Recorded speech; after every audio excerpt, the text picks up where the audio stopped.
Hi everyone, welcome back to Krakute Prep. Now that the JOSA round 5 is over, you need to know about something called partial admission fee. So PAF is something that you will pay if you have gotten a seat from the NIT Plus system. We'll discuss in detail about PAF here. Now, think of PAF as your VIP seat deposit. Just like paying an advance to reserve a hotel room or a VIP concert ticket, the PAF locks your college seat so that no one else can take it, which means PF is like the freeze option where your seat is locked once you pay the amount. It is not extra money. The PF is completely adjusted against your first year college tuition fee. So how much ever you will pay under the name called PAF, this amount will be deducted from your first year college admission fee from whichever college you are joining. So that is why you pay the PAF.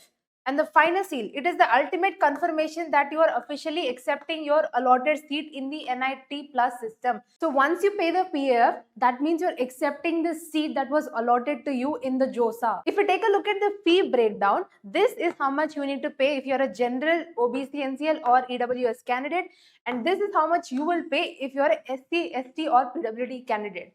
If your category changed to general during the counseling process, you will pay a prorated 62,500 to cover the difference. Now, what is the dates that are available for you guys to pay the PF? It's between July 22nd to July 24th. This is the window. You have a 72-hour window. So keep the money ready, keep the bank account, everything ready. Pay as early as possible. Do not wait for the final hour when the internet server gets crowded. Now, the only place that you can pay is via the JOSA admissions account. A lot of people are asking us where to pay the PAF amount.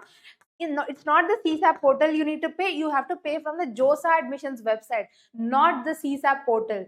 And don't pay via CSAP website, don't pay via individual college websites, specific NIT portal or nothing like this. Just pay via the JOSA portal only. These are some payment options: UPI, net banking, cards, SBI. So whichever is applicable to you, you can use that. Now, how does the payment journey begin? First of all, you log into the JOSA portal and then you'll go to the online registration and fee payment section. Here you will click on pay partial admission fee and complete the transaction.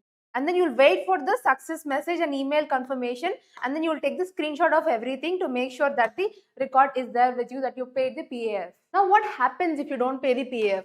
If you don't pay the PAF, then the seat will be cancelled forever. It goes to someone else in the next round, which is the CSAB. Your earlier SAF will be there. No, it will be refunded to your bank minus the 5,000 rupees processing charge. So this is what will happen if you don't pay the PAF by the deadline time. But if you pay the PAF, your seat will be confirmed. You're officially bound to the institute.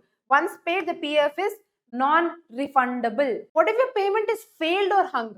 Wait to check your email and try again until the portal says it's paid. SBI Challan takes up to 2 to 3 days to update. So guys, this is what will happen. You can contact the JOSA help desk and CSAP help desk if you have any doubts regarding that. Contact JOSA help desk because this is the portal that you will pay through. Now you did it. You paid the PAF. What will happen next? First of all, you'll download your letter, the PAF, the provisional seat allotment letter directly from the JOSA portal. Watch your college updates. Your specific NIT, Triple IT or GFTI will now take over. Watch your official website for physical reporting dates and then start packing. You're officially ready to begin your engineering journey. But also guys, if you are going to CSAP, right, if you're taking the option to enter CSAP, then also you have to pay your PAF. But the PAF will be deducted from the IAF, which is the institute admission fee that you will be paying. If you have gotten a seat via CSAP, then this is what will happen. Your PAF amount that you have already paid will be deducted and the remaining charges is what you will pay via the IAF. So if you're entering CSAP, this is what you need to go through. Guys, if you're applying for CSAP, make sure to watch the video link below. We have detailedly explained how CSAP will work in that video and how to apply also. And if you have any doubts, do let us know in the comments. Thank you so much for watching and subscribe.